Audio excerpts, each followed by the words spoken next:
지난주, 오늘, 다음 주까지 에베소서, 빌립보서, 골로새서까지 제목은요 한눈에 보는 빌립보서입니다. 한눈에 보는 골로새서 이렇게 될 텐데 지난주에도 말씀드렸지만 우리가 자꾸 성경 한 권을 통째로 보는 훈련을 자꾸 해야 됩니다.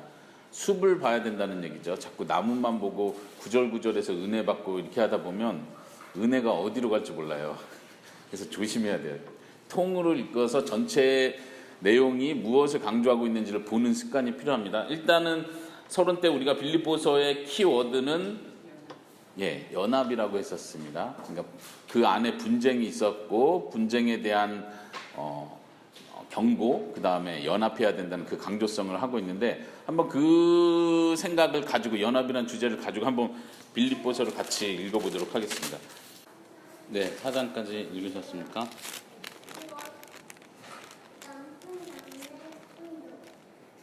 물론 이제 우리가 성경을 연구한다고 할 때는 개인적으로 묵상하고 연구한다고 할 때는 주석도 보고 전에 말씀드린 것처럼 참고 주석도 보고 할 수 있으면 헬라어, 히브리어 원문 좀 설명한 참고 자료들도 참고하고 뭐 묵상집이든 설교집이든 이렇게 보면서 같이 구절구절들을 묵상할 수 있지만 여러분들이 때로는 지금처럼 한 권을 그냥 내가 5분 안에 10분 안에 쭉 읽는다 그리고 그 전체를 묵상한다 이런 생각으로 한번 많이 시도를 해보셨으면 좋겠어요. 한 권을 읽고 한 권을 묵상하는 거죠.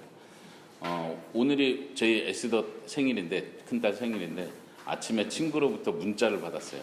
그러니까 초등학교 친구죠. 초등학교 친구는 이제 홈스쿨하면서 멀어지고 뭐 했는데도 중간중간 계속 만났어요. 근데 친구로부터 장문의 편지가 온 거예요. 문자 편지가.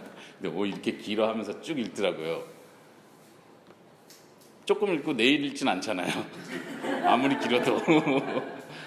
이거 너무 묵상할 말이 많네 이러면서 내일 읽고 이 친구의 사랑을 또 생각하면서 또 내일 읽고 이러지 않아요. 그냥 그 자리에서 바로 읽는 거죠. 뭘 얘기하려고 했는지. 그리고 이제 읽고 나서는 뭘 생각해요? 이 친구가 나를 향한 마음이 뭐구나. 그 내용 하나하나 어떤 단어가 중요한 게 아니라 이 친구가 지금 나에게 하려고 했던 말이 이거구나. 고맙다. 이렇게 느끼는 거죠. 우리가 성경을 읽을 때 특별히 서신서를 읽을 땐 그 느낌을 계속 살리셔야 돼요. 사도 바울이 이렇게 누군가에게 애착을 가지고 보낸 편지이기 때문에 우리가 어떻게 보면 그 남의 편지를 몰래 보는 거잖아요. 그리고 이 사람들이 받았던 그 느낌을 나도 같이 받고 싶은 거잖아요. 그리고 그게 단지 사람인 사도 바울이 아니라 하나님이 지금 나에게 준 편지라고 생각하면서 보는 거기 때문에 편지의 특성을 계속 살리는 게 중요해요. 그런 면에서 중요한 건 이 전체를 한꺼번에 보는 거. 그리고 분명 그 편지에서 이 기록자가 분명히 하고 싶은 아주 큰 주제가 있다는 걸 믿고 가는 게 되게 중요합니다. 제가 개인적으로 보는 유튜브 영상이 있는데 그게 뭐냐면 성경 66권을 애니메이션으로 이렇게 예쁘게 잘 정리해가지고 이렇게 좀 잘 권별로 설명을 쭉 해놓은 게 있어요. 예를 들면 빌립보서 같은 경우도 한 5분 이 정도 안에 전체 1장부터 4장까지의 내용을 이렇게 구조화시켜서 어떤 내용이 있다는 거 막 애니메이션으로 잘 만들었어요. 이름하여 바이블 프로젝트라는 건데 여러분들이 영어로 한번 찾아보셔도 돼요. 바이블 프로젝트 유튜브에서 찾아보시면 66권 전체를 그렇게 다 구조별로 해가지고 요약 정리를 해놨어요. 제가 그걸 되게 좋아하는 이유가 굉장히 포인트를 잘 잡아요. 성경 구절을. 그래서 저도 많이 인용을 하는데 근데 이제 빌립보서에서는 제가 거기하고 좀 동의하지 않는 구조 분석이 있어요. 제가 구조 분석을 여기 1장 제일 첫 페이지에 해놨죠. 거기 이제 저와 차이점은 뭐냐면 거기서는 빌립보서 전체를 볼 때 우리가 흔히 잘 아는 2장 6절부터 11절 그러니까 그리스도 기독론에 대한 이거를 빌립보서 전체의 핵심으로 보고 여기서부터 나머지 1, 2, 3, 4장이 이렇게 분류가 된다. 그러면서 전체가 여러 가지 주제를 다루고 있고 그 여러 가지 주제의 핵심은 2장 6절에서 11절 이렇게 설명을 하더라고요. 그래서 다른 구조 분석은 제가 다 동일하고 마음에 드는데 빌립보서는 제 나름대로의 고집이 있는 것 같아요. 뭐냐면은 제가 첫 시간에 서신서 해석법 할 때 거기다 질문 하나 적었었는데 그게 뭐냐면 모든 서신서가 한 가지 주제로 통일되게 이야기하고 있다고 말할 수 있는가 이런 질문을 던져놨었는데 물론 학자마다 다릅니다. 저는 개인적으로는 빌립보서가 아주 강하게 연합이란 주제로 풀어나가고 있다고 믿고 있고요. 이제 다른 학자들은 도리어 여러 가지 교훈들이 있다 이렇게 보려고 하는 사람도 많다는 걸 일단 먼저 말씀드립니다. 예를 들면 로마서 같은 경우도 많은 학자들이 이제 앞부분은 신학적인 면, 구원에 관한 면, 뒷부분은 실천적인 면 이렇게 좀 크게 나누려고 하는데 저는 개인적으로 의도적으로 이게 하나의 맥으로 가고 있다고 확신을 하고 또 물론 이제 많은 학자들을 제가 동의하면서 그렇게 보고 있습니다. 저는 어쨌든 서신서는 굉장히 특히 사도 바울은 한 가지 큰 주제 안에서 카테고리를 나눠서 이 한 가지 주제를 서포트하고 있다고 보고 있습니다. 그래서 빌립보서도 한눈에 보려고 하는 노력이 그런 의미에서 더 우리에게 도움이 된다는 거예요. 사도 바울도 한 가지 주제로 가려고 했기 때문에 우리도 한 가지 주제로 전체를 보려고 하는 노력이 필요하다 저는 생각합니다. 말했듯이 저하고 다른 생각을 가지신 분도 틀린 건 아니라고 말씀드립니다. 한번 교재요. 첫 번째 빌립보서 기록 목적 1, 2, 3번을 해놨는데 같이 한번 볼까요?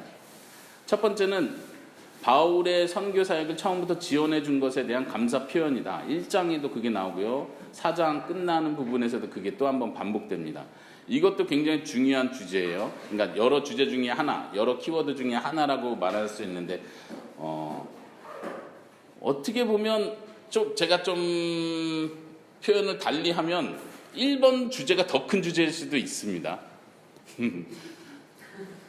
로마서도 마찬가지인데 로마서도 저는 개인적으로 로마서 얘기를 자꾸 하는데 로마서도 개인적으로 화합이라는 주제로 저는 가고 있다고 봐요. 로마서 전체가 예를 들면 하나님과 사람과의 화합, 유대인과 이방인의 화합, 그 다음에 모든 사도 바울이 선교하고 있는 선교 그 지역 교회들의 화합에 대한 이야기를 로마서 큰 주제로 하고 있다고 믿는데 로마서도 사실 우리가 들어서 아시겠지만 사도 바울이 스페인 선교를 가고 싶어 했잖아요. 마지막 최종 목적으로 선교 목적으로.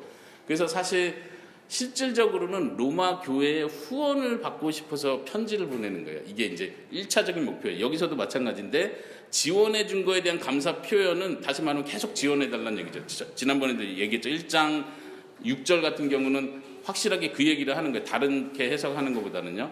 지금 너희가 복음 사역 일에 재정적으로 서포트하고 기도로 동참했는데 그걸 끝까지 해주십시오. 이 얘기를 하는 거예요. 말하자면 어떻게 보면 자기가 서포트를 받는 입장에서 선교 보고를 해야 되는 거예요.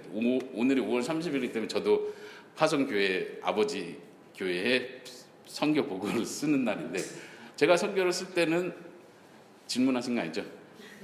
예, 제가 선교를 쓸 때는 보고하는 입장이니까 이런 상황입니다. 후원에 감사합니다. 이렇게 하는 거지 제가 막 과감하게 아버지 교회를 향해서 저를 후원하십시오. 지금 큰일을 하고 있으니까 막 이렇게 세게 말할 수는 없잖아요. 근데 사도 바울은 그런 거에 비하면 되게 세게 말하는 거예요. 예, 세게 말하는 거예요. 로마서에서도 분명히 그걸 얘기하고 빌립보서는 좀 더 대놓고 더 강조를 하죠. 왜냐하면 빌립보 교회 자체가 지난번 배경할 때도 했지만 사도 바울이 2차 선교 여행 갈 때 마게도냐 지역을 선교하는데 그 마게도냐 지역에 들어갈 때 첫 번째 있던 도시예요. 그리고 거기서 루디아를 만났기 때문에 재정적 지원을 확실히 받았고 거기서 교회가 세워진 거고 그리고 그 선교 여행 처음부터 재정적 후원과 서포트를 받으면서 계속 한 거예요. 그리고 사도 바울 표현대로 지금까지도 계속 그러니까 사도 바울이 감옥에 갇혀있는 지금 순간까지도 계속 서포트를 해주고 있기 때문에 너무 감사한 거죠.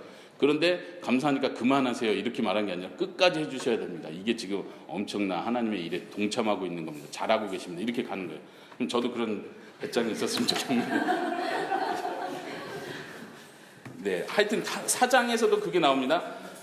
그러면 2번 기록 주제 2번으로 넘어가 보면요. 박해와 고난 가운데 있는 성도들을 격려하고 연합할 것을 촉구한다. 제가 연합이라는 키워드로 했는데 1번과 2번이 연결될까요? 기록 목적 1번과 2번이 같이 갈 수 있을까요? 저는 같이 간다고 믿는 거예요. 왜냐하면 1차적으로는 이거예요. 여러분들 가운데 교회가 분열이 있으면 그렇잖아요.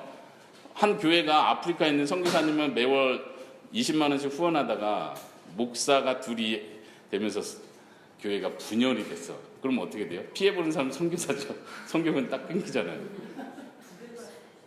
그렇죠. 2배로 하면 좋은데 좋게 분열되면 좋은데 사도 바울 그런 걱정하지 않을까요? 제발 싸우지 마세요. 지금 우리가 지금 힘을 합쳐서 선교의 일을 해야 되는데 지금 왜 싸우고 있습니까? 이거 하나님 앞에 옳지 않습니다. 지금 서포트하는 건 그대로 하십시오. 일단 굉장히 인간적이어 보이죠. 근데 우리가 이걸 간파해야 돼. 인간적인 게 세속적인 거라고 보시면 안 된다는 얘기예요. 하나님은 바로 그 인간적인 방법을 사용하시는 거예요. 인간적이라는 표현을 우리가 오해를 많이 하잖아요. 하나님은 사람을 사용해서 하나님의 일을 하시는 거예요. 항상 사람이 세운 불안한 교회를 사용하셔서 하나님은 하나님의 일을 하시는 거예요. 이게 거룩한 일이 따로 있고 인간적인 일이 따로 있는 게 아니라는 얘기예요. 사도 바울은 그거를 알고 있어요. 이 교회가 튼튼히 세워가고 연합이 되고 하나님 나라에 대한 한마음 한뜻을 품을 때 선교사에게 선교 후원이, 그리고 내가 실제로 돈이 필요하고 실제로 후원이 필요하다는 것도 인정하는 거예요.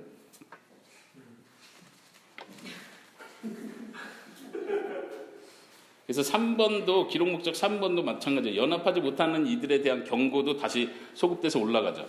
2번을 얘기하는 거예요. 연합해야 됩니다. 2번은 다시 1번으로 올라가는 거죠. 그러니까 서포트를 잘 해주십시오. 박해와 고난 가운데 있는 성도들이 지금 사도 바울 서포트하기가 쉽습니까? 저희 교회에서도 우리 선교사님은 후원하는데 뭐 저희도 10만 원, 20만 원 이렇게 후원하는데 사실 우리도 먹고 살기 있는데 거기 서포트하는 게 쉽습니까? 우리도 고난 가운데 있다고요. 성도들이 지금 못 먹는 성도도 있고 당장 도와줘야 되고, 근데 이걸 꾸준히 떼준다는 건 쉽지 않아요. 사도 바울이 격려하는 건 여러분들이 지금 박해와 고난 가운데 있는데 여기서 힘을 내십시오. 포기하지 마십시오. 이게 지금 망해가는 징조가 아닙니다. 하나님의 나라는 본래 이렇게 가는 겁니다. 그러면서 다시 1번으로 올라가는 거죠. 네. 그 어떻게 보면 큰 주제가 그거네요. 나를 서포트해 주십시오.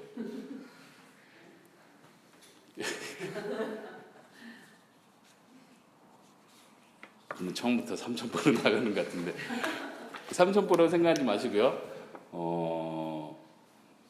어쩌면 나중에 우리 교회란 무엇인가, 나중 혁신 장로교회가 적용해야 될 일, 이거의 핵심이 될 수도 있어요. 교회는 고난 가운데 세워져 갑니다. 그리고 다들 힘든 가운데 실제 선교사에게 힘쓰는 사람들을 우리가 같이 동참하는 거예요. 기도로 동참하고 물질로 동참하는 거. 나는 여기에 있고 나는 여기서 아기를 키우고 있고 나는 내 회사를 다니고 있지만 그럼에도 여전히 나는 하나님 나라 일에 참여를 하는 거예요. 그 마인드를 정확하게 가질 때 하나님의 나라 복음은 계속 확장되어 나갑니다. 그리고 그 일은 실제로 하나님이 하고 계신 일의 가장 큰 일이고, 사도 바울은 지금 자기 개인의 어떤 프로젝트를 하고 있는데 좀 서포트해 주십시오 이런 개념으로 전혀 하고 있지 않아요. 사도 바울은 이거는 하나님께서 비밀에 계실 나에게 알려준 거고 이건 하나님이 하고 계신 일이다. 나도 거기에 쓰임받고 있다. 여러분도 같이 쓰임받아야 된다. 이렇게 가고 있는 거예요. 이 큰 그림. 오늘날 이제 워낙 잘합니다. 워낙 가짜 선교사, 가짜 사역자, 가짜 목사 너무 많아서 서포트 한다는 것 자체가 굉장히 조심스러워요. 이제 우리 아이들 학교에서 한 번씩 그 가져오거든요. 아프리카 사진 해가지고 누구 삼촌 도와줘야 돼요. 뭐 이러니까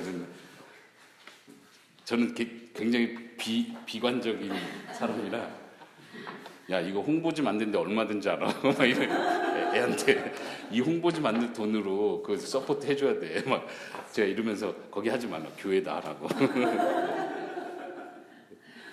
워낙 믿지 못하는 이런 일들이 있으니까 사실 누군가 서포트하는 게 곧 하나님의 일이다 이렇게 가는 게 굉장히 너무 소위 말하는 권위주의적인 목사말이 다 답이다. 그러니까 목사가 한다면 같이 서포트해라.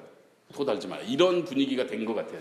굉장히 안타까운 거예요. 그럼에도 불구하고 서신서를 통해서 볼 수 있는 건 지금 사도 바울이 계속해서 선교 사역을 하고 있고 그 편지를 보내는 목적이 단순히 1차적으로 단순히 믿음 잘 챙기십시오. 제가 여러분들 케어합니다. 힘내십시오. 이것만 아니라는 거. 항상 편지 보낼 때는 자기와 연관돼 있어요.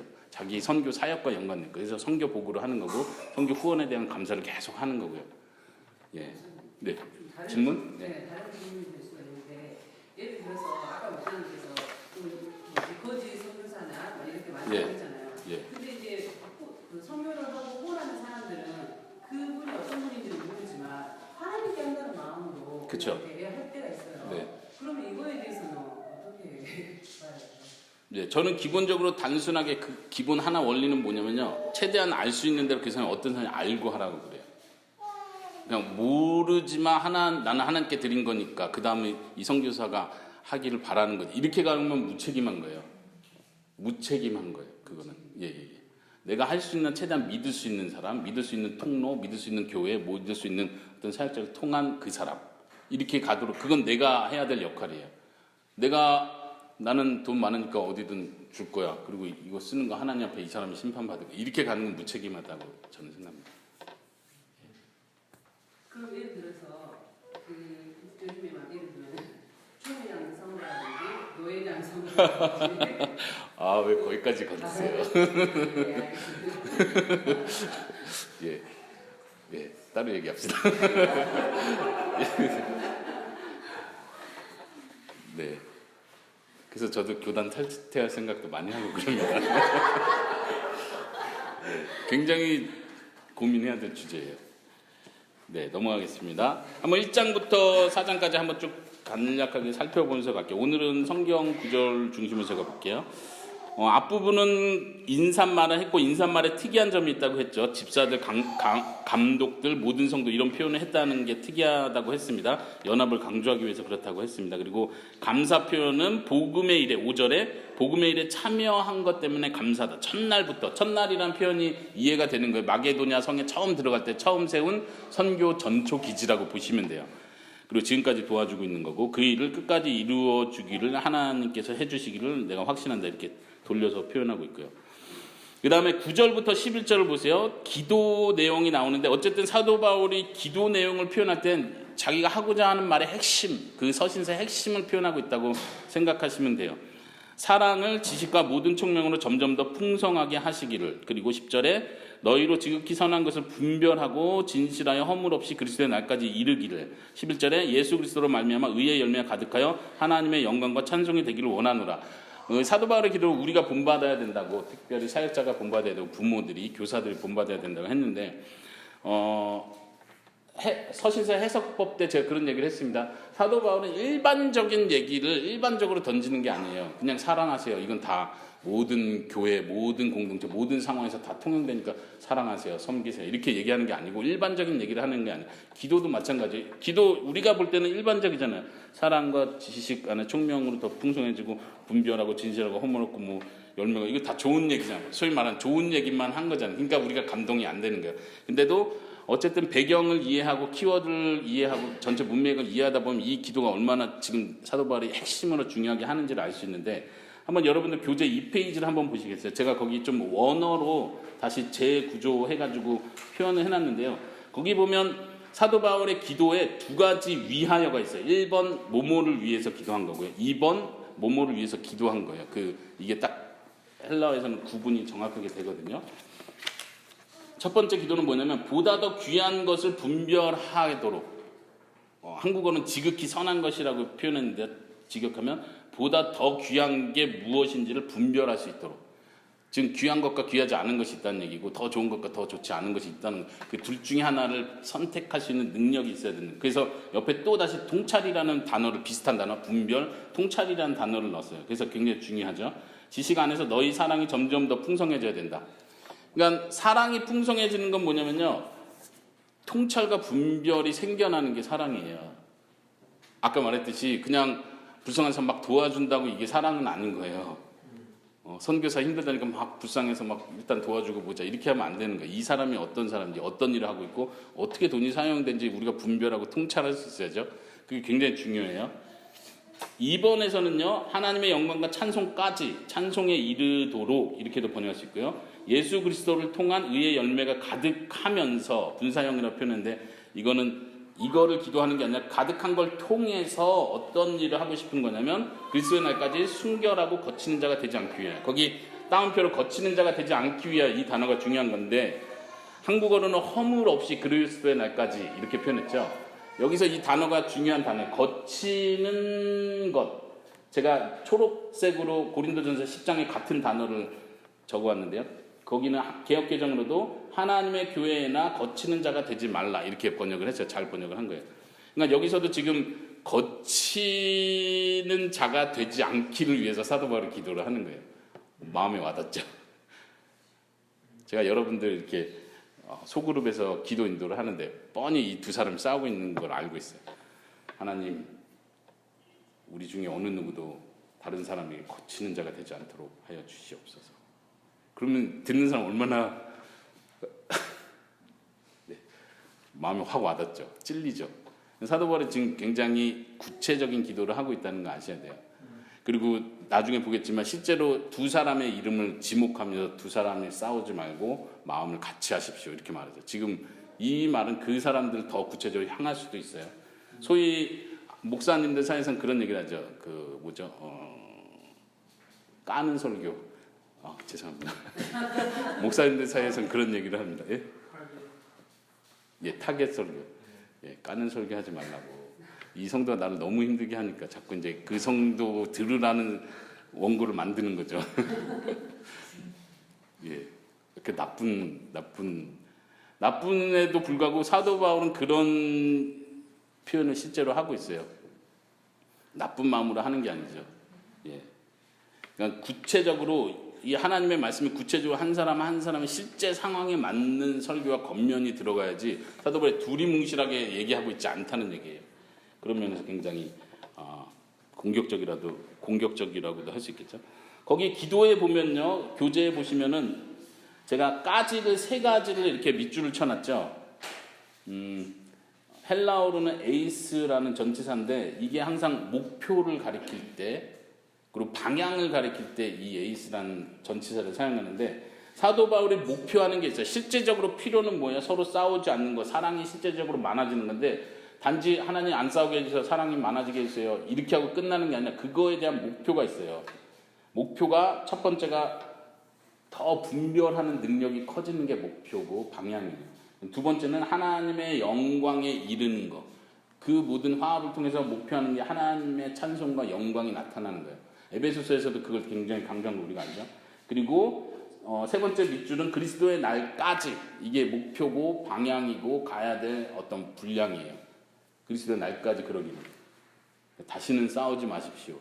예수님 오실 때까지 싸우지 마십시오. 이렇게 얘기하는 거예요. 네, 다시 성경책으로 돌아와 볼까요? 12절부터는요.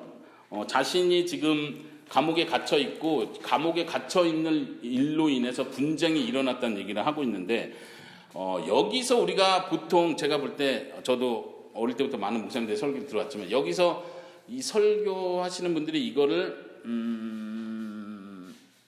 이렇게 얘기를 해요. 그 사도 바울이 실질적으로 한 말이 있죠. 이렇게 되나 저렇게 되나 예수님이 증거되는 것. 18절에 거칠애로 하나 참으로 하나 무슨 방도로 하나 전파되는 것은 그리스도니 이로써 나는 기뻐하고 또 기뻐하리라. 그러면서 사도 바울은 자기가 오해받고 자기 때문에 자기를 괴롭게 하려고 막 복음 전하는 사람은 어쨌든 나 때문에 나를 괴롭게 하려고 하지만 복음 전하려고 하니까 좋은 일이다. 나는 예수님이 전파되는 거로 만족한다. 사도 바울이 그게 실제 마음인데 여기서 놓치는 부분이 뭐냐면 사도 바울이 마치 그것 때문에 분쟁하고 15절이요. 투기하고 분쟁하고 17절에 다툼하는 거를 그냥 인정하는 것 같은 분위기로 설명할 때가 많더라고요.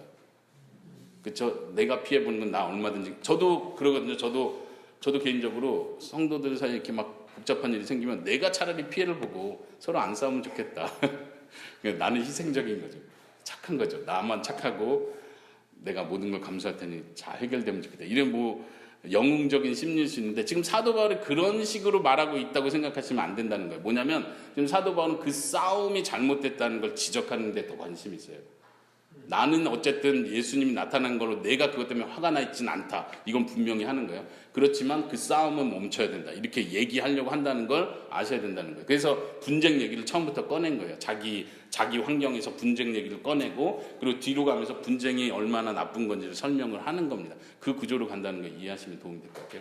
왜 그렇게 제가 보냐면요. 17절에 나타난 그 순수하지 못하게 다툼이라는 단어가 있잖아요. 그 똑같은 단어는 제가 어디 교재에 적어놨는데 이기적인 야심으로 번역할 수 있어요. 이기적인, 자기 중심적인 야망 이런 거예요. 그 단어가 어디에 또 나오냐면요. 한번 보세요. 성경에 2장 3절 아무 일에든지 다툼이나 허영으로 하지 말라 할 때 그 다툼이 같은 단어예요. 너 이기적인, 자기 중심적인 야망들 뭘 위해서 그렇게 막 열심을 내는지 그게 야망이다라고 표현을 하는 거예요. 그냥 누구랑 싸운다는 표현이 아니라 자기 속에 있는 욕심을 표현하는 단어거든요. 그러니까 지금 나를 괴롭게 하려고 열심히 복음을 전파하는데 너희들 지금 도대체 무슨 야망을 가지고 그런 일을 하고 있느냐. 어쨌든 너희를 통해서든 악한 자를 통해서든 굉장히 중요한 표현인데요. 악한 자를 통해서든 이집트의 파라오 왕을 통해서든 하나님은 하나님의 일을 전파하시는 거예요. 그럼 나는 찬양하면 되는 거예요. 그러나 그 사람을 하나님이 용서하시는 건 아니에요. 사도 바울은 이걸 정확하게 하는 거예요. 어떤 일을 하든지 다툼으로 하지 마라. 이기적 야망으로 하지 마라. 이렇게 그 단어를 일부러 반복해서 쓰고 있다고 저는 봅니다. 그래서 처음부터 지금 분쟁에 대한 이야기를 꺼내면서 이야기를 하고 있습니다. 그리고 이 19절부터 그 뒤로 쭉 나오면서요. 사도 바울이 지금 감옥 상황을 더 설명해요. 하나는 지금 어떤 상황이냐면 내가 지금 죽을 수도 있고 살 수도 있다는 이야기를 하는 겁니다. 거기 20절에 살든지 죽든지 내 몸에서 그리스도가 존귀케 되기를 원하노라 이렇게 하는데 굉장히 시적인 표현인 것 같지만 지금 사도 바울에게 현실이에요. 지금 사형을 받을 사형 선고를 받을 수도 있다는 지금 위기 상황에 있는 거예요. 그리고 그렇지만 하나님께서 풀려나게 해주실 거란 또 다른 확신을 또 가지고 있어요. 왜냐하면 내가 해야 될 일이 여전히 있다. 그걸 지금 설명하는 겁니다. 23절을 보세요. 내가 차라리 세상을 떠나서 그리스도와 함께 있는 것이 훨씬 더 좋은 일이다. 무슨 얘기예요?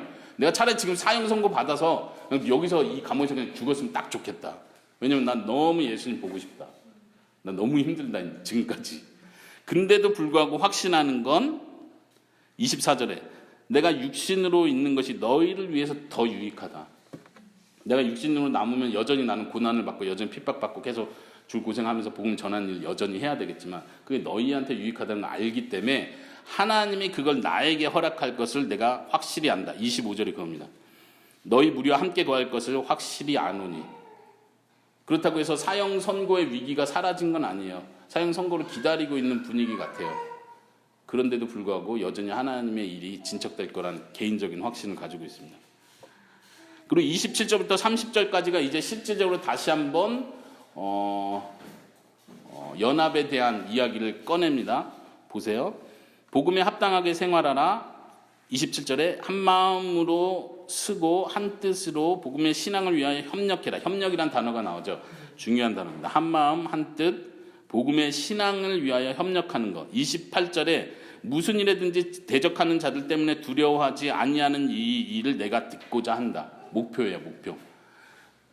지금 28절이 그 시대 배경을 암시해주는 아주 중요한 단어죠. 뭡니까? 대적하는 자들 때문에 두려워하는 분위기가 빌립보서에 있는 거예요. 빌립보 교회에. 왜 두려워하죠? 뭘 두려워하죠? 성도들은 대적하는 자들 때문에 두려워하는 건 뭘 두려워하는 거예요? 죽는 거, 핍박받는 거, 감옥 가는 거. 더 여기서 지금도 먹고 살 게 없는데 더 뺏기는 거. 더 막막해지는 거, 소망이 사라지는 거, 현실적으로 너무 암울해지는 거, 교회는 자꾸 핍박당해서 떠나는 사람 떠나가는 것 같고 교회는 성장하지 못하는 것 같은 분위기, 또 교회 안에 지도자들이 지금 분쟁하는 사람들은 분명히 지도자인 것 같아요. 지도자들이 지금 분쟁하고 있고 그러니까 내적으로 외적으로 혼란이 있는 거에 대한 두려움, 그 성도들의 마음을 보세요.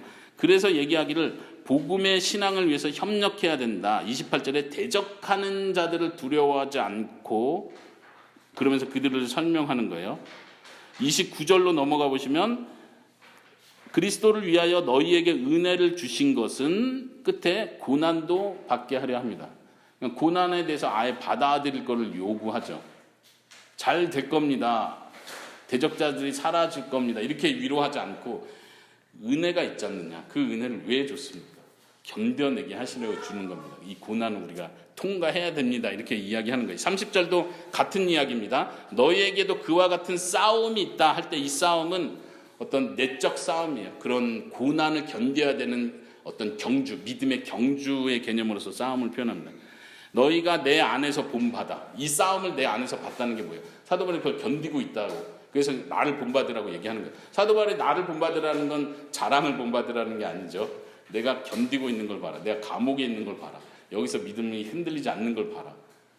오직 겸손히 이 일을 하고 있는 걸 봐라. 본받아라. 이 얘기예요.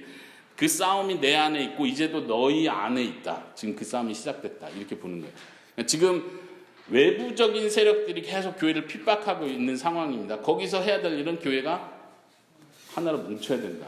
안에서 분열되기 시작하면 대책 없다. 그래서 이제 2장으로 자연스럽게 넘어갑니다. 그러니까 1장, 2장은 우리가 구분해낸 거고 후대에 구분해낸 거고 사도 바울이 장절을 구분해서 쓰지 않잖아요. 쭉 이어지는 걸로 봐야 돼요. 그래서 그러므로 이야기를 하는 거예요. 연합해야 됩니다. 한마음 한뜻으로 연합해야 됩니다. 27절 그 핵심 주제가 자연스럽게 그러니까 여러분들이 할 일은 뭐예요? 어떤 상황에서든 이런 상황이든 2절에 마음을 같이 하고 사랑을 같이 하고 뜻을 합하여 한마음을 품어라. 또 반복하는 거잖아요. 그 단어가 27절에서도 반복된 단어예요. 한마음 한뜻. 2장 2절에서도 다시 반복됩니다. 그리고 다시 아까 강조한 3절에 아무 일에든지 다툼이나 허영으로 하지 말고 오직 겸손한 마음으로 각각 자기보다 남을 낮게 여기고. 지금 2장 3절에 굉장히 중요한 단어들이 나왔어요. 아까 다툼이라는 단어가 중요한 단어고요. 그 뒤에 나오는 각각 자기보다 남을 낮게 여겨라. 이 낮게 여긴다. 더 뛰어나다 이렇게 보라는 거죠. 저도 젊었을 때 또 젊은 목사였을 때 이 구절을 참 받아들이기가 힘들더라고요. 왜냐하면 남을 사랑해라 원수를 사랑해라 이거는 솔직히 받아들일 수 있어요. 내가 희생하고 내가 참으면 되니까. 근데 나보다 남을 낮게 생각하는 거, 낮게 여기는 건 쉽지가 않아요. 예를 들면 남을 잘 대해줘라 이건 할 수 있어요. 행동이니까. 근데 낮게 여기라는 건 내 마음 자세잖아요. 내가 우리 교회 성도 이제 예수님 믿기 시작한 성도가 있는데 주일날도 자꾸 빠지고 꼭 기도해야 될 상황이 꼭 기도가 안 된다고 이러고 있으면 막 답답하죠. 근데 내가 그 형제를 앞에다 놓고 당신 나보다 낫습니다. 말은 할 수 있죠. 말은 할 수 있어요. 근데 이게 내 마음이 그렇게 느껴지냐고요. 근데 사역을 하면서 진짜로 제가 그걸 깨달아가더라고요. 진짜 그걸 깨달아가더라고요. 그러니까 우리 교회 성도들보다 내가 못한 사람이구나. 내가 은혜를 더 받았는데 내가 더 못하는 사람이구나. 이 사람이 은혜를 적게 받았는데도 이렇게 몸부림치는구나. 이게 보이더라니까요. 이게 안 느껴지면 이게 화합이 안 돼요. 이 사람 책망만 되지. 이게 성도와 목사 간의 이 화합이 이루어질 수가 없어요. 나는 항상 가르치는 자고 이 사람 항상 배워야 되는 자인데 항상 부족한 일. 성도들 간에도 계속 그런 비등비등한 싸움들이 있을 거예요. 신앙적인 경쟁들이 있는 거예요. 근데 사도 바울은 아예 대놓고 너보다 이 사람이 더 낫다고 생각해라, 여겨라, 믿어라. 그런 거다. 이렇게 가르치는 거예요. 이 단어가 낮게 여기라는 그 단어가 어디에 나오는지 한번 보세요. 깜짝 놀랄 겁니다. 3장으로 넘어가서 3장 8절에 이 단어가 나와요. 어떤 단어일까요? 같은 단어. 뭐겠어요? 고상하다. 같은 단어예요. 지금 사도 바울이 뭐라고 말해요? 그리스도를 아는 지식이 가장 뛰어나다. 가장 훌륭하다. 가장 위의 것이다. 이렇게 표현하는데 나보다 다른 사람을 그렇게 여기라는 거예요. 최상급을 예수님께 썼던 그 최상급을 다른 성도들에게 쓰라고 표현하고 있어요. 만약 우리가 이걸 실천할 수 있다면 이 하나만 실천할 수 있다면 교회 안에 분쟁이 일어날 수가 없죠. 우리가 못하는 것들이 이런 겁니다. 교회가 가야 될 방향이 이거고 교회가 어떤 거냐 말할 때 이거를 우리가 말할 수 있어야 돼요. 교회는 이런 곳입니다.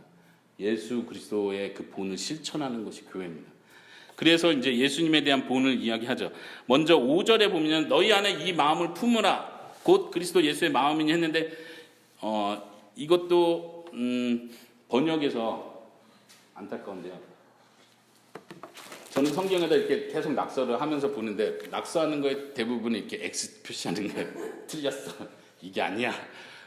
죄송합니다. 여러분들도 할 수 있는 대로 계속 본문을 알아가면서 거기다 이렇게 여러분들의 주석이랄까요? 여러분들의 설명을 계속 성경에 써가세요. 그래서 오늘 제 아내가 핸드폰을 가져왔길래 성경 본다고.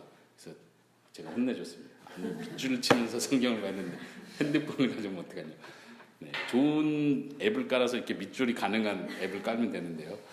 하여튼 여러분들이 계속 성경 본문을 두 번째 볼 때, 세 번째 볼 때 달라지잖아요. 관점이. 또 설교를 듣고 공부를 하면서 달라지는 그 주석을 여러분들의 성경으로 만들어 가셔야 돼요. 이건 나에게 하나님께서 깨닫게 해주신 영역들이기 때문에 한 번 듣고 깨닫고 감동받고 딱 끝나고 다시 보니까 원상태로 처음부터 다시 읽고 있으면 안 되고 그런 면에서요.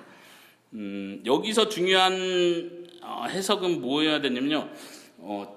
한번 여러분들 교재로 가볼까요? 제가 거기다 써놨거든요. 2페이지 제일 끝에서 세 번째 줄이요. 너희는 너희들 안에서 그리스도 예수 안에 있는 이것을 생각하라 이렇게 직역할 수 있어요. 가로 안에 있는 건 거기 원문에 없는 단어고요. 다시 너희는 너희들 안에서, 저는 그걸 공동체로 보고요. 너희들 안에서 예수 그리스도 안에 그리고 이것을 생각하라 하고 그 다음이 나오는 거예요. 그러니까 이것은 뭐냐면 그 다음에 나오는 거예요. 그 다음에 나오는 걸 생각하라는 단어예요. 이 생각이 중요한데 우리는 품으라라고 번역해서 이건 번역이 틀린 건 아닌데 생각하라는 이 단어 자체의 강조점은 말 그대로 지식을 사용하는 거예요. 아까 사도 바울의 기도 제목이 뭐였어요? 분별과 통찰. 분별과 통찰을 못하면 진짜 사랑을 할 수가 없는 거예요. 사도 바울은 이걸 생각해야 되는데 예수님이 하신 일을 생각하고 쭉 설명을 합니다. 이 생각을 가지고 우리가 실천적으로 사랑을 할 수 있다고 믿는 거예요. 이 생각, 이거에 대한 인식이 없이는 할 수 없는 거예요. 우리가 그냥 나는 본래 정이 많은 사람이야, 그러니까 나는 사랑을 더 잘해, 이렇게 생각할 수 있는 문제가 아니라는 거예요. 그래서 그 생각하라는 단어가 어디에 또 나오냐면요, 2장 2절을 보세요. 마음을 같이 하고 같은 사랑을 가지고 같은 그 뜻을 합하여 한 마음을 품어. 여기서도 그 똑같은 단어, 생각하라는 단어가 두 번이 나와요. 2절에 같은 마음을 같이 한다, 이게 같은 생각을 한다, 같은 생각을 한다 이렇게 번역되고요. 2절 끝에서 한 마음을 품어는 한 가지를 생각한다 이렇게 번역할 수 있어요. 그러니까 지금 사도 바울이 엄청 생각을 강조하고 있다는 거 아셔야 돼요. 이게 사도 바울의 기도 제목이었잖아요. 이게 기록 목적이에요. 나중에 4장으로 넘어가시면요, 4장 7절에서 6절 7절에서 우리가 잘 아는 아무것도 염려하지 말고 감사와 기도로 하나님께 아뢰고, 그러면 어떻게 해요? 하나님께서 모든 평강에 뛰어난 하나님께서, 하나님의 평강이 그리스도 예수 안에서 너희 마음과 생각을 지키신다. 이 단어가 다시 나오는 거예요. 엄청 사도 바울이 이게 엄청 중요하게 강조한다는 걸 아시겠습니까?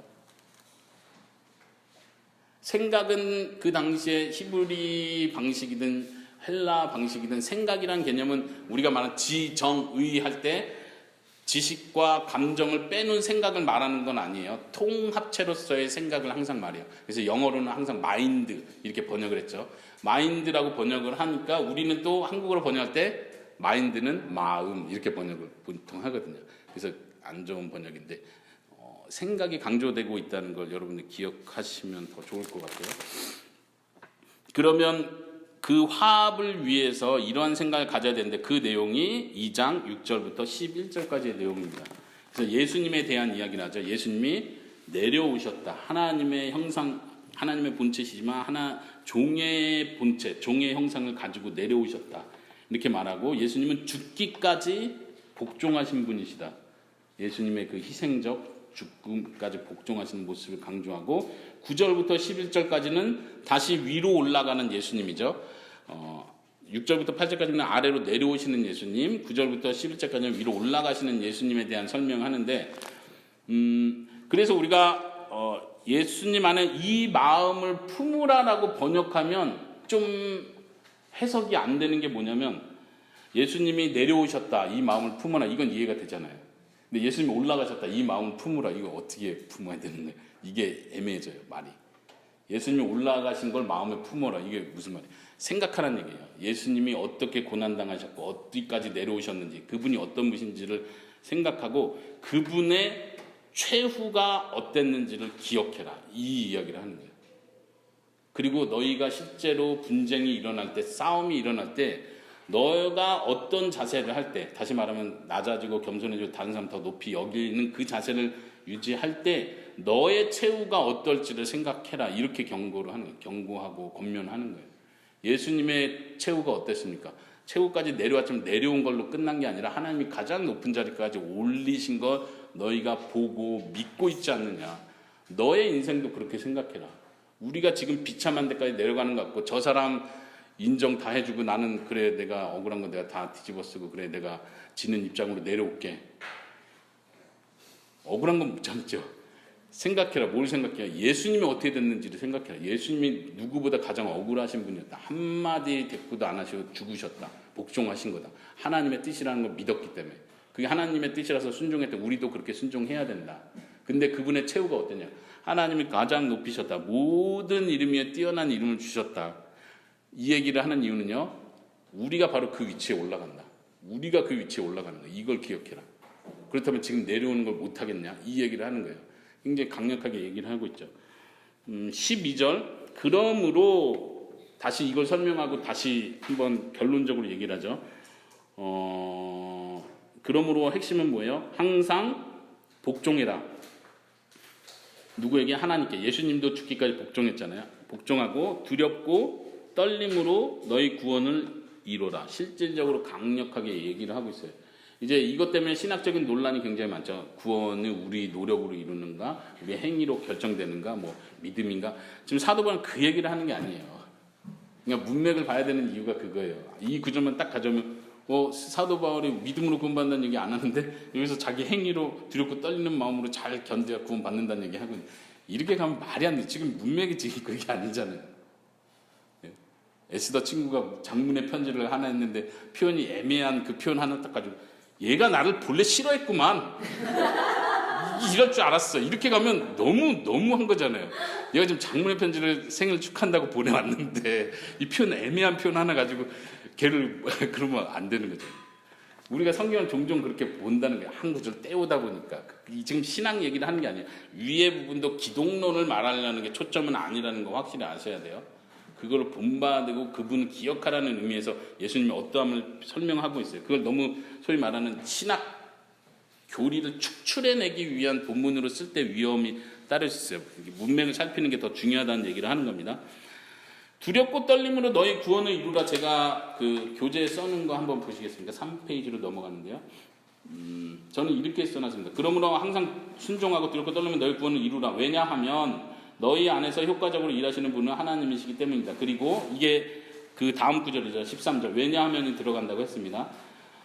그리고 그분은 선한 의지를 위하여 의도하시고 효과적으로 일하게 하신다. 12절, 13절을 같이 묶어서 설명하고 그 끝에다 제가 공동체적 구원이라는 표현을 썼습니다. 지금 앞에서도 제가 공동체라는 표현을 썼죠. 너희 안에 그리스도 예수 안에 있는 이것을 생각해라. 지금 너희 이 교회가 분쟁하고 있다고 보고 있는 거예요. 지금 너희들 사이에 예수님에 대한 생각들이 가득 차야 된다. 지금 왜 분쟁하고 있냐. 이럴 때 너희는 각 개인 마음속에 예수님을 생각하세요. 이 얘기를 하는 것보다는 좀 더 공동체적으로 해석하는 게 나은 것 같아요. 12절, 13절도 공동체적인 권면이라고 저는 생각을 합니다. 왜냐하면 그 뒤에 나오는 19절부터 나오는 또 그 본문이 디모데와 에바브로디도를 얘기를 해요. 그냥 교회 성도들을 얘기한다. 각 개인을 얘기하려고 하는 게 아니라 교회 공동체에 대한 이야기를 계속 하고 있는 거예요. 처음부터. 그래서 우리가 소위 큐티하고 개인 묵상, 말 그대로 개인 묵상을 하다 보니까 개인으로만 적용하는 거예요. 오직 성령으로 충만함을 입으라. 술 취하지 말라. 이는 방탕한 것이니 오직 성령 충만히 할 때 그 개인적으로 적용을 하잖아요. 제가 지난주에 그런 언급을 살짝 했었는데 이건 공동체적인 권면이에요. 우리 교회 공동체가 성령으로 충만해져야 된다는 거예요. 우리 교회 공동체가 사랑으로, 실천적 사랑으로 가득해져야 되는 거고, 우리 교회 공동체 안에 하나님의 영광과 하나님의 성품이 드러나는 게 그것이 가득 차야 된다는 걸 표현하는 의미에서 성령님에 의해서 성령님의 도움으로 그게 가능하다. 그거를 목표해라. 이런 의미로 권면을 주고 있는 거예요. 근데 우리는 자꾸 이걸 너무 개인적으로 묵상을 하니까 어떻게 하면 성령의 이 느낌을 받을 수 있지. 여기에 너무 치중을 하는 오류를 범할 수 있다는. 여기서도 그럴 수 있어요. 충분히 두렵고 떨림으로 너희가 지금 분쟁이 있는 이 상황들을 극복해 나가야 된다. 이 구원이란 단어가요. 헬라어에서는 항상 육체적 치료 그리고 외적인 어떤 구출을 받는다 할 때 사용할 수 있는 그 단어고요. 영적인 구원으로도 해석할 수 있습니다. 물론 제가 해석한 공동체적 구원이나 치유라는 표현은 하나의 해석일 수 있어요. 물론 이건 개인적으로도 사도 바울이 검면했다고도 볼 수 있는 거예요. 두 가지가 같이 갈 수 있습니다. 둘 중에 하나를 취사 선택할 필요는 없는데요. 그럼에도 불구하고 너희가 두렵고 떨림으로 그 구원을 이루라는 표현은 너희에게 달렸다는 걸 강조하는 건 아니에요. 너희가 정말 그런 사람이라면 빌립보서 전체가 계속 믿음의 자녀라는 전제를 깔고 하고 있기 때문에 너희가 그런 사람이라면 그 그리스도를 본받아서 그 구원의 길을 여전히 계속해서 현재 진행형으로요. 여전히 계속해서 그 구원의 길을 걸어가야 된다. 그 구원의 완성 때까지 그렇게 가야 된다. 두렵고 떨림으로 가는 거다. 이런 의미로 이해하는 게 자연스럽습니다. 그 13절에 그걸 말해주죠. 그게 우리에게 달린 것이 아니라 하나님께서 우리에게 소원을 주시는 분이고 그것을 이루시는 분이다. 이런 의미에서 전혀 오해의 소지가 없다는 거 설명하고 14절에 사도 바울이 다시 전체 키워드로 하는 말이 나오죠. 모든 일에 원망과 시비가 없이 해라. 16절, 17절도 사도 바울이 좀 개인적이고 친밀한 얘기들을 하고 있죠. 너희들이 어떤 사람이고 나에게 너희들이 어떤 의미고 이런 이야기를 합니다. 너희들이 잘해야 그리스도의 날에 내가 자랑할 게 있다. 이게 좀 이기적인 것 같죠. 그렇죠? 시작부터 후원해달라고 그러더니 지금 여기서는 여러분들이 잘해야 내가 하나님 앞에 상 받고 좀 하는데 여러분들 이 교회가 그렇잖아요. 목사 입장에서는 그러거든요. 교회를 개척할 때 교회가 성장하고 든든해지기를 소원하는 거지. 이게 자꾸 막 사람들 빠져나가고 뭐 분열이 생겨서 또 막 그러면 목사 마음 너무 힘든 거예요. 뭐 딴 사람 앞에서는 둘째치고 하나님 앞에서 면목이 없는 거죠. 그러나 이제 그것 때문에 좌우되면 안 되겠지만 사도 바울이 단지 내가 하나님 앞에 자랑할 게 있게 하기 위해서라는 건 단순히 자기 자랑으로 볼 수는 없는 거예요. 사도 바울이 받은 사명이 있고 목표가 있고 하나님께서 사도 바울을 통해서 이 교회를 향한 하나님의 목표가 있어요. 그거는 하나 되는 거고 각 성도가 온전한 자로 세워지는 거고 에베소서에서 표현한 것처럼 목사와 사도와 전도자와 복음 전도자와 교사를 주신 이유가 각 사람들 온전하게 세워가는 거라고 분명히 얘기를 했어요.